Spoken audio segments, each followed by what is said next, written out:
consider that Doug is my evaluator. And I know that he loves quotes, so I thought I would start with a quote. But also, this quote kind of gives me hope for myself, because I am perpetually lost. I have no sense of direction. So here's the quote. "It's because humanity has never known where it's going that it has been able to find its way." Oscar Wilde. So how many of you have an innate sense of direction and you know where north, south, east, and west is? I don't. I'm looking at a map, okay, north is up, south is down, west is to my left, east is to my right. But I rotate and that all changes, right? So I'm kind of a milestone person. The tree on the corner, that interesting graffiti on the bridge, heaven forbid they take the graffiti off, I get lost. So when I got my driver's license, I'm kind of surprised that my parents allowed me to drive more than a 10-mile radius outside of my home. I was very into horses when I was a kid, and I went to all kinds of horse shows. And my trainer would have me drive a truck and a trailer full of horses, or drive her motorhome to the horse shows, and I went to all kinds of places. And she'd give me very detailed directions because I never tried to read a map, and I had no idea how to read a map. But I managed to get to my destination most of the time. No cell phones or anything. Sometimes I'd have to stop and ask, where am I? Well, when I turned 18 and I was going to college, I expected my mom for my orientation at UC Davis to give me, a set of detailed directions on how to get there. And she said, hey, you're an adult, go down to the AAA and get a map. So I went down there and I'm like, I have no idea how to read this thing.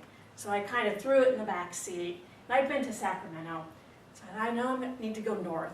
So I got on Highway 99 going north, and I realized I'd been driving too long. So I saw a veterinary office, and I said, I bet he knows where UC Davis is, the vet, he or she. I bet that's where they went to school. So I stopped, and I ended up having a nice conversation with the veterinarian who owned the office, and he gave me all kinds of tips on navigating your first year at Davis, and he gave me a detailed set of written directions, and I made a friend. I got lost, but I had one of those adventures when you go off the beaten track, and I made it to UC Davis. And you think, 4 years of college, you'd get a little bit smarter, a little bit more savvy. When I graduated from college, I got a job teaching English in Taiwan. And I moved into an apartment, and you think at 21, 22 years old, you'd know the address of where you live, right?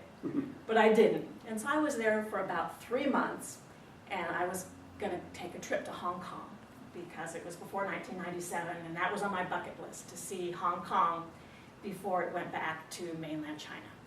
So I waved a taxi down, and I knew a little bit of Chinese, and I said, "Dai wo chu huo cha zhan," take me to the train station. Worked like a charm. Got to the train station, went to the airport, had a great time, didn't get lost at all in Hong Kong. So when I got back to Taiwan, I took the train, I hailed a taxi cab. I didn't know my address, but I knew I lived next to McDonald's. I said, "Dai wo chu McDonald's," which means take me to McDonald's. And the taxi driver said, "Well, which McDonald's? There's 7 in the city." So he proceeded to drive me around to the different McDonald's, and we went to 4 of them, and he was getting pretty mad. He wanted to get rid of this crazy foreigner. And then it occurred to me, oh yeah, I live across the street from the university. But I couldn't remember how to say university, and I thought there's probably only one university here. And he kept driving and kept getting more frustrated, and then the word came to me, "Dashi. He's like, oh yeah. So then, good lesson. Always know where you are. Always know your address, where you live, especially if you're, a 22-year-old, supposedly grown woman.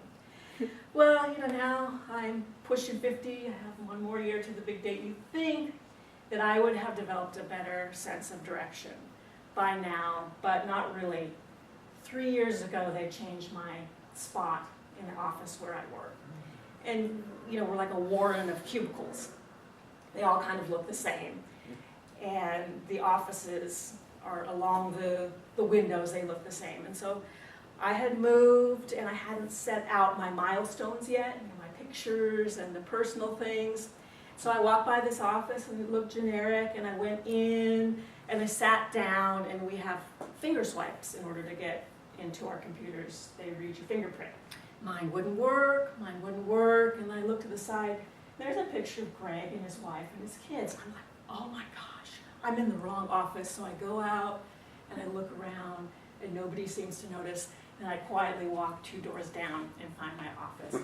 So it hasn't improved a whole lot. But you know, it's one of my weaknesses, one of my foibles. I don't have an inner GPS, but I do think I have an inner spiritual GPS. In a spiritual sense, I know where I am, and I know where I want to be, and that will take me, I believe, to my true destiny. Thank you.